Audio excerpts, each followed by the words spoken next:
humans, and we've been hard on each other.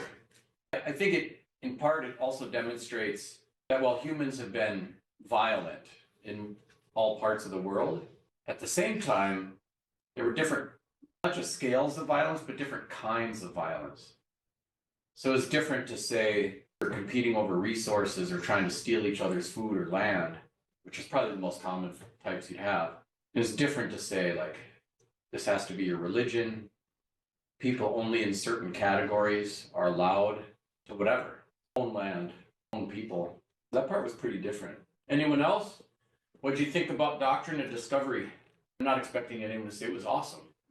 Well, I think like the churches are doing is announcing it as a horrible time in the past is definitely a great start in the right direction. But I feel like definitely giving reparations back, specifically from the churches, because a lot of the Destiny and doctrine, that's where people are spreading their religion and they're taking out the cultural aspects of Indigenous culture, replacing it with their own, is definitely in large part because of the church.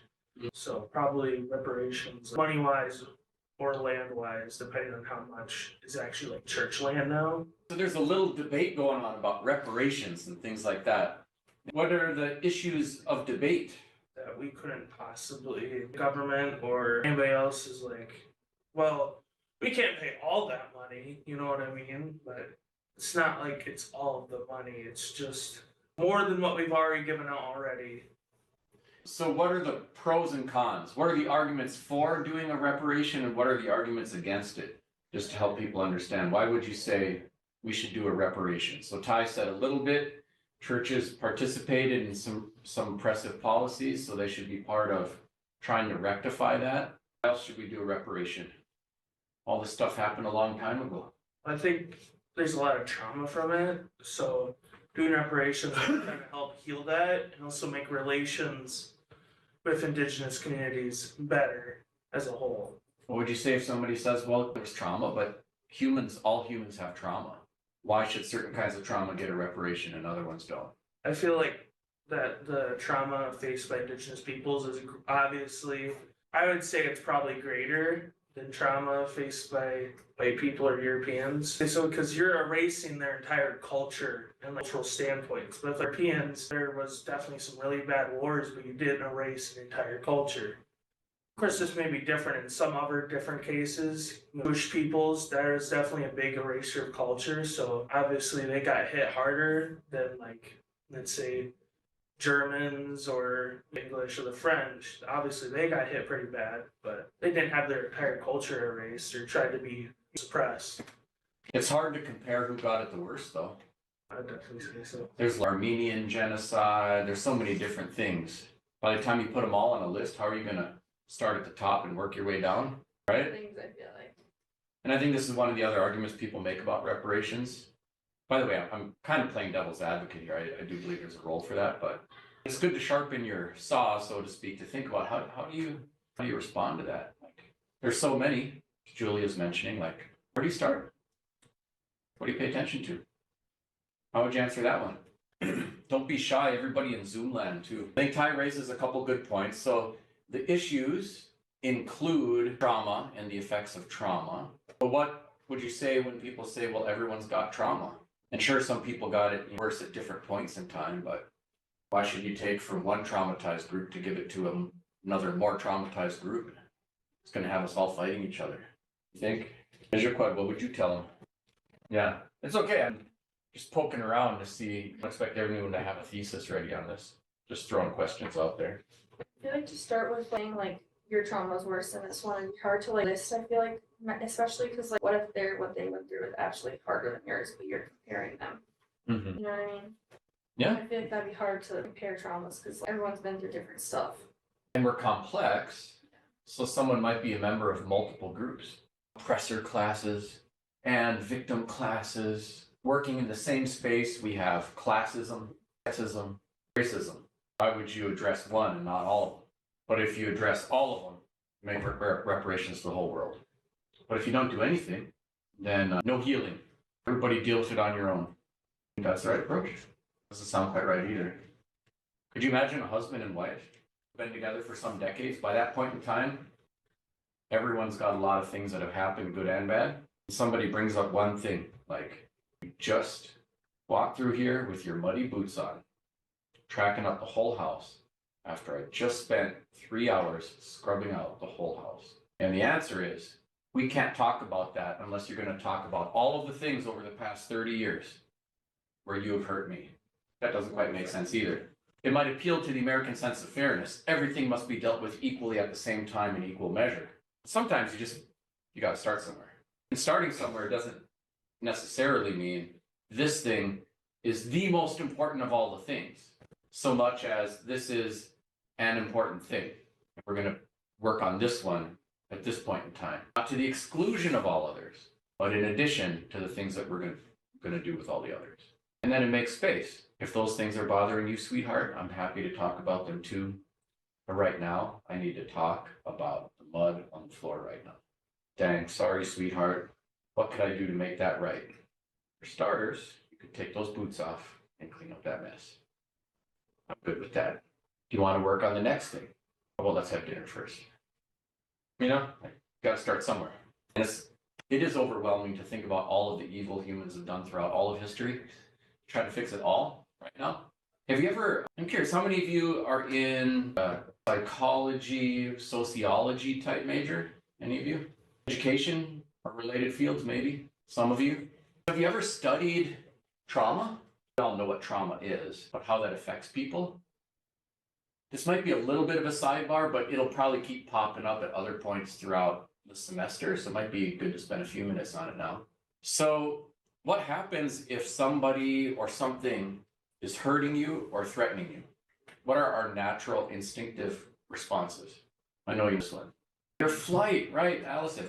So the instinctive responses are you fight them off to protect yourself, or you run and get away so that you're safer. Sometimes people have expanded this a little bit to say, well, there's fight, there's flight, there's also fawn, where we pretend vulnerability, hide and try to make ourselves smaller to avoid if you can't exercise your fight or flight, or freeze. Sometimes we just panic, like something's coming right. So if you think about fight, flight, fawn, freeze, probably the biggest, as Allison mentions, fight or flight. Well, what happens if, for example, there's a little kid and somebody's hurting them? It's kind of hard for them to exercise their fight response because they're so much smaller than whoever's hurting them.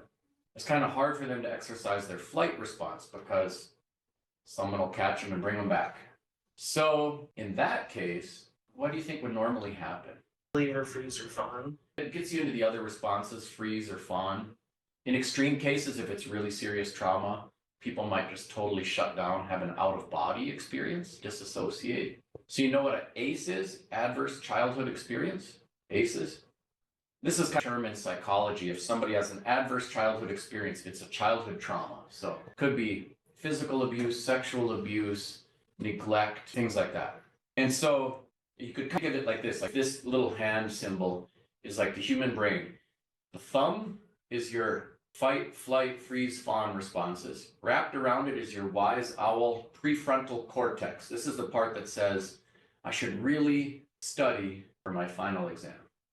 And I should start a couple weeks before the final exam rather than a couple hours, right? Now this goes offline when there's a threat stimulus. Somebody's trying to hurt you, whatever, this goes offline, we're back to fight, flight, freeze. Even if it's something as simple as we're driving down the road and a deer jumps out, this goes offline, bam, slam on the brakes, it saves our lives. So you need that to be able to go off, not to be stuck, right? Because otherwise, if you did that, here comes the deer, you'd just be using logic. Well, it seems to be coming rather fast, and my car's coming rather fast, and if I don't slow down, then I'm probably going to hit it. I don't have time for that crap, right? Instinctive response, boom. So having the response is good, but when you have 5 adverse childhood experiences, this is so used to going like this that it becomes a hair trigger and it goes offline very easily. So the fancier terms for it are that it'll show up as hyperarousal. What that means is angry, agitated, emotionally reactive. Hey Johnny, come on in here. It's time for our test today. What are you coming at me like that for, chick? And then sometimes it comes across is the exact opposite, right? So that's the fight response, right? It comes across as the exact opposite. They call it hypoarousal. And that's the spaced out, zoned out, disengaged. Hey, Johnny, come on in here. It's time for your test. Sometimes the same person will ping pong between those two different responses. So some of the studies, there's this guy named Gabor Mate, M-A-T-E with an accent over the E. He's got some really cool books out in the realm of hungry ghosts and stuff like that, if you're interested in reading or studying more about it. But he believes that even ADHD is a response to trauma in the family tree. Because what it really is it is spaced out, zoned out, disengaged, easily distracted, with periods of intense hyperfocus. That it is in some ways this ping-ponging between hyperarousal and hypoarousal. So that's childhood trauma. And studies are showing that if you have just 5 adverse childhood experiences, it replumbs your brain. There's another dimension to trauma that pops up too, which is that, believe it or not, it doesn't even have to be your trauma. So you know what genetics is, right? Something that gets passed on through the genes. So that includes things like your fight, flight, freeze, fawn responses and stuff like that. We all have those because that's how humans have stayed alive for 250,000 years. However, there's something in addition to genetics called epigenetics. You might hear people talk about this as blood memory, historical trauma. They have different words used to talk about epigenetics. So epigenetics is not quite as hardwired as genetics. Everybody has a fight, flight, freeze, fawn response. But epigenetics is brought in by an environmental stimulus, but it still can get passed forward through generations.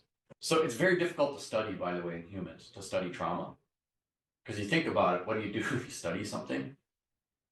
You can't take 2 groups of humans and subject one to trauma and then see how different it turns out for them. Right? It's not ethical.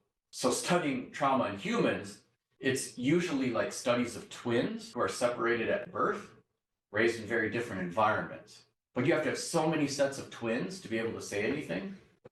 There are some really successful twin studies that are saying things, but even there, usually in the twin studies, both are separated from birth parents. So there's already a trauma for both. So it's still not like just from being separated from the birth mother.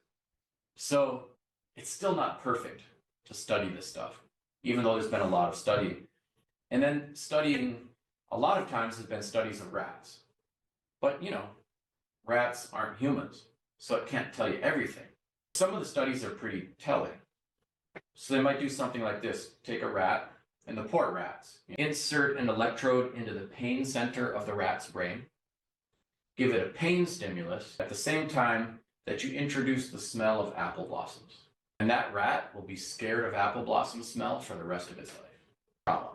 However, the interesting part is that the children of that rat, even with no pain stimulus, will also be scared of the smell of apple blossoms. And the grandchildren of that rat will also be scared of the smell of apple blossoms with no pain stimulus. So it's not genetics, otherwise all rats would always be scared of apple blossom smells. It's epigenetics. It comes from an environmental stimulus, but still gets passed forward through generations. So that's epigenetics, historical trauma, that kind of thing. And at this point, honestly, the scientists have way more questions than answers, but we are getting some answers. So it seems like this carries on with each successive generation. It might be a little bit less intense, but it's still there. And it doesn't drop off immediately or even after 2 or 3 generations. But it might be the case that after 7 generations, it starts to mitigate from the original trauma experience. In other words, it takes a while to heal when there's been a major trauma. I read a book, it's pretty interesting, called It Didn't Start With You. And there were scientific studies, but also anecdotal information. Like there's this woman who'd been removed from her birth family when she was a small child, raised in a totally different state, had no knowledge of who they were or what they had gone through. And she found herself triggered. You all know what a trigger is? So she found herself triggered in really specific situations, entering a certain room with a certain type of lighting. She would just feel like crawling out of her skin, like having a really tough time.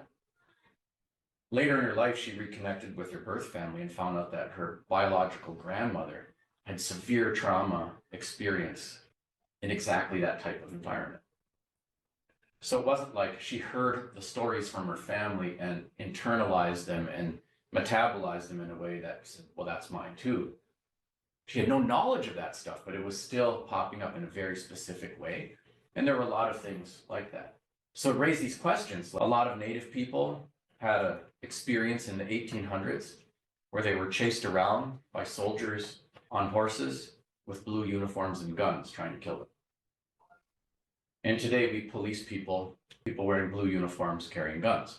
And then we don't know why sometimes certain populations, Black or Native, are showing up in a routine traffic stop, agitated and emotionally reactive, instead of calmly responsive to the directive of a police officer.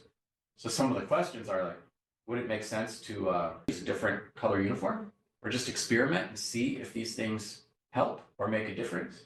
So these are all questions that still have yet to be at scale effectively and thoroughly studied. So I think then when you look at humans, like all of us, first of all, have trauma somewhere in our family tree.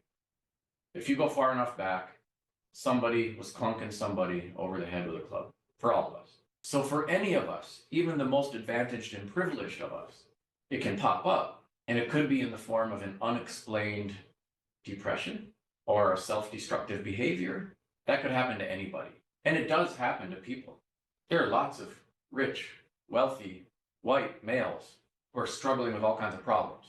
So being in a more privileged class doesn't mean you'll never have an issue, be it economic, racial, gender, whatever. But when you look at history, although all of us have some trauma, some groups of people have extremely intense or sustained periods of trauma, much more deeply across a whole population, like the African American population, those who are the descendants of people who survived the transatlantic slave trade, have more years of being slaves in their family than being free.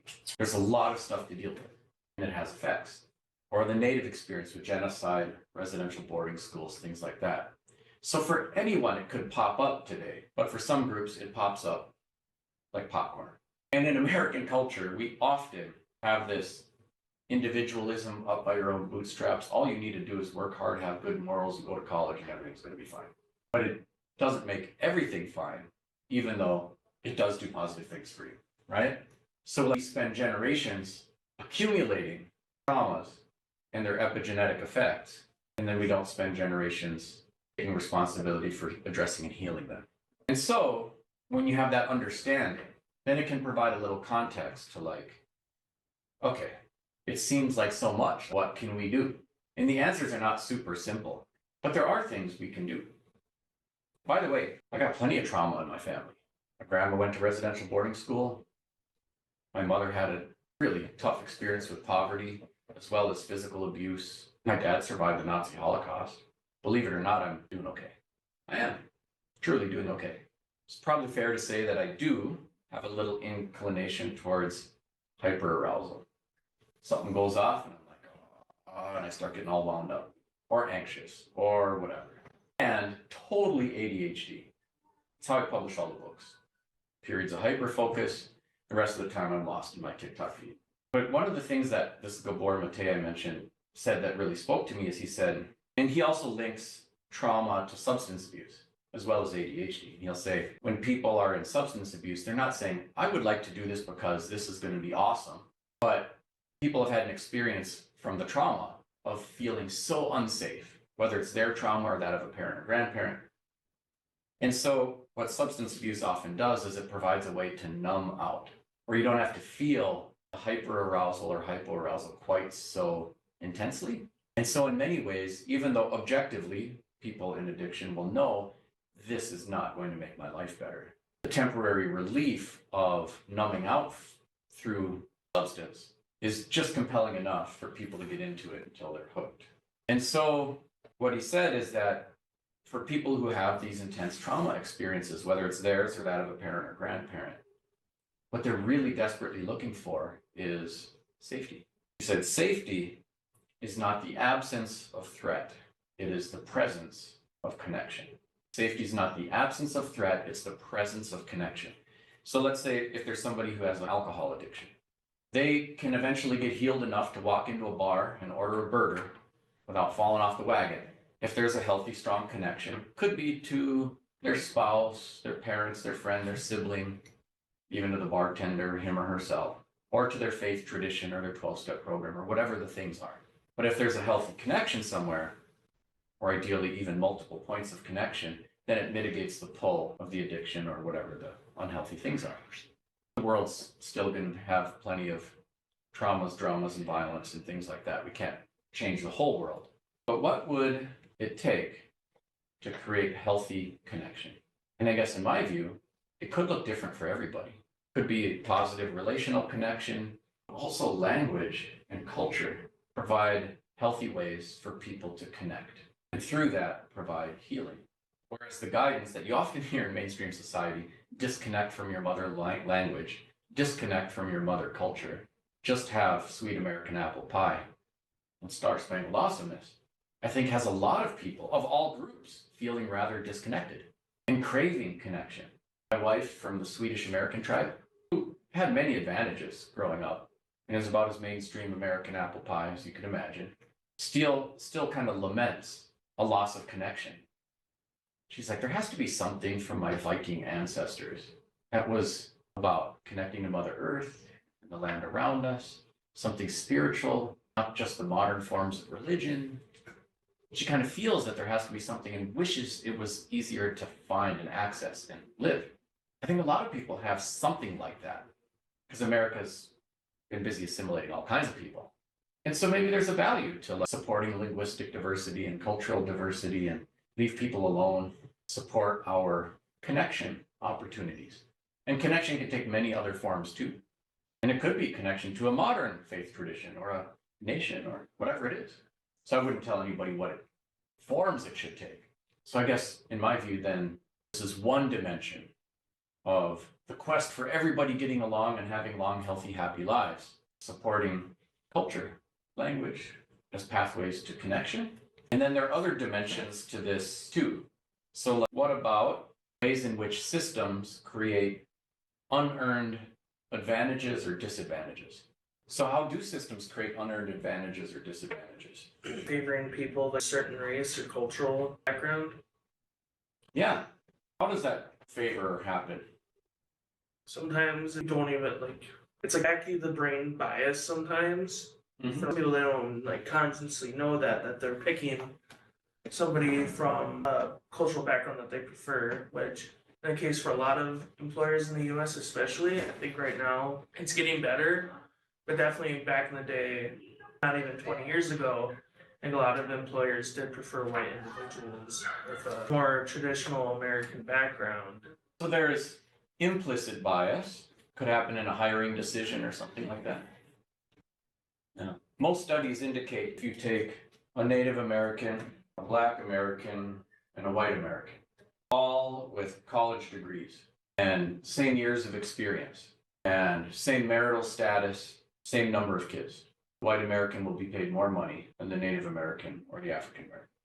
So that's a way in which the system, we call it a meritocracy. Everyone with a college degree should have the same access to a job and the same amount of money paid for the same job, but that doesn't happen. Similarly, many studies have indicated women aren't paid the same amount of money for the same types of jobs. So it's not just that women dominate in nursing and education and men in business. Those jobs pay more money. But in the same apples to apples environments, women are paid less money for the same jobs. And there are many other examples of things like that. So in a way, something that helps us understand that and then take actions to address that have a big effect. And when you think about compound interest is, you put in, let's say you save $100. If you earn 10% interest on that $100, you'd have $110, right? So let's say you did that in 1 year. You put in $100, now you got 110. The next year, you're investing just the $110. You earn interest on the $100 plus the $10. The 10% return. Now you made $11 the next year. And if you keep going over a period of years, it would take you only 7.2 years at 10% interest to double your money. And so what's the value of all the land in America? Must be a lot. Taken away from Native people. So in essence, taking away their access to the resources from that land, as well as the land itself, and the metaphorical equivalent of the compound interest from when it was taken to the present. Those are resources denied to. And then the white settlers who came and received free land in the equivalent of the compound interest from its value every year since that they were able to bequeath to their kids or sell for money and invest the money in other things. And it creates the wealth disparity. So in some ways, reparations, although they will never make it all right, there's no way to make up for lives lost. There's no way to make up for all the traumas, aside from let's stop traumatizing each other and let's start addressing the healing. But there's a way to look at some of these fairnesses. And even that, there's no way to really flip it around and make it fair. But there's a way to say, in an effort towards healing, let's do some things. It could be what they call restorative justice measures. Let's appropriate some money for native language revitalization. It can't make up for the fact of all the people who went to residential boarding schools and were forbidden to speak their language, or all of the issues that we're dealing with right now, but it can be a contribution towards the healing, right?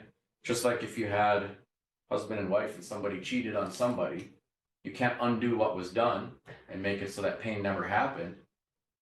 But what would the repair actions be that would be meaningful to contribute to the healing of both people so that they could stay in relationship? And maybe there are things that could work. So America's just got a lot of ex-spouses that are treated really terribly. So instead of deal with it, what would meaningful repair actions look like so that we can stay in relationship and help everybody be healthier? So in my view, that's kind of what reparations is about. It's not about undoing or fixing or looking at how monumental all the issues are. It's just about what would repair actions look like. That will not be a one and done to repair. Like we talked before, we practice at healing. It's just a practice. We got to keep practicing. And maybe 1 year we're dealing with an initiative on something and set up a 10-year funding cycle for addressing the internment of Japanese Americans in World War II. Maybe there's another initiative to address any number of other things. And I think, like, something to bear in mind, because a lot of times I think people approach reparations or things like that with a scarcity mindset. Like, if you're going to pay money to something, you're going to be taking something away from everybody else. Like, it's money out of my pocket into someone else's that they didn't earn, not fair. And there's kind of that response. But I think honestly, like a cheating spouse example, if the cheater is making repair actions to their partner, it's not just kinder to the partner and easier to stay in relationship. It helps the cheater heal and be more humanized and more in alignment with who they want to be and how they want to be too. So America's done a lot of damage. So the repair actions are not just about taking care of those who were victimized. It's about restoring and healing the humanity of this nation too. What do you think, y'all? A little bit on trauma. There's so many things to talk about, but we have time yet in this semester. Yes, dang, bruh. Yeah. And it's got all the answers. We're all just pitiful humans trying to figure crap out. We landed here hard on each other for a very long time. But I think it's possible for us to do differently, better, and to work on the healing. I think for me, in spite of the traumas in my family, like, what helps me, I remember one time, this is only a year ago, one of the kids is signing up for softball, and my wife's like, the equipment package is going to be like, for softball? What? That is a lot of money for softball. And so anyways, I was going off. She looks at me and she's like, baby, okay? I was like, yeah. I just needed to pause, take a couple breaths. I was like, all right, get that kid what she needs. If there's a way to shave a few bucks off it, much appreciated. We'll figure it out. She can do softball. What helped was the connection part, right? Good connection with each other. She knows when I'm getting triggered and she can communicate in a way that's not like me going, what? And she's going, don't do that to me. And the next thing you know, the connection part, we can navigate that. So I think that works in interpersonal relationships, but I think that works in political, historical, between whole groups of people. Yeah, and it's just one of the challenges, dealing with tough topics. And we all, honestly, will all have different things that keep us out of the work. I think a lot of times, people from minoritized populations are a little more likely to show up hyper arousal, angry, agitated, emotionally reactive, right? Hand somebody the microphone at the rally and see what comes out. Well, that's very scary for white folk, even ones with a good heart. A lot of white folk are like worried about offending somebody, exposing an ignorance. The fear has them leaning out a lot of times. So we both have these challenges to forge and maintain connection, even when it doesn't seem easy, so that we can go somewhere together, do something together. And so it helps, like Native man, that I'm aware, even though I know that I'm not scary, that when I'm talking to a random stranger, they might not know that. So if I position myself in a way that says, hey, we're in this together, we're going to figure it out. We're on the same side. As talked about last week, your spotter for leg day. And if we just communicate what's popping up, like, and this issue is really bothering at me, so I'm feeling kind of agitated just talking about it. Please stay with me because I don't want to lose you in this conversation, but I do need to share this. People are ready to navigate it, and vice versa. I really care about this stuff, but I'm so scared to get in a conversation, and I have an impulse to run away when this is popping up. And that will usually encourage somebody to be like, I'm with you. Thanks for staying. We can do this together. So we have to like each other context clues to like the middle, so to speak. Yeah. In the chat here. Yeah. Got a good one here. Mental health is so important. My children's generation have not experienced intense trauma like our generations before them have experienced. So I believe things are getting better for our people as far as healing goes. Yeah. I feel that too. I see things different. Like, dang, I went to school in Bemidji. And there was, first of all, demographically, it was different then. So it's all white and native. There was one Vietnamese kid in my class. And in 8th grade, he got beat up so bad, he got put into a coma. Like, basic stuff. I had people trying to throw punches and do whatever. It's a threatening guy. My children have not had as many physical confrontations. I do see some improvement. Also, they have just different anti-bullying rules. And also just the culture of bullying has shifted more from physical to like things like that. So there's just shifts and changes. There's still plenty of racism and we still see the things. And I do see, at least mentions, I see some shifts and changes and some of them are positive. And I do think we see, building of connection and community and understanding. And there are lots of decent human beings who are trying to make things different and better. And then, of course, we can see the pushback, like the war against DEI now and all kinds of things like that. Even Target dropped all of its DEI policies. DEI does not mean affirmative action, although they often try to explain it that way. It just means we're going to have a conversation like the one we just had. That's not hurting anybody. All right, got to let you fly. When we return tomorrow, we've got plenty more to do. We'll be a little bit more right on the Ojibwe culture stuff, but this is still a healthy conversation to have that'll inform the topics as they pop up. All right, miigwech, everybody.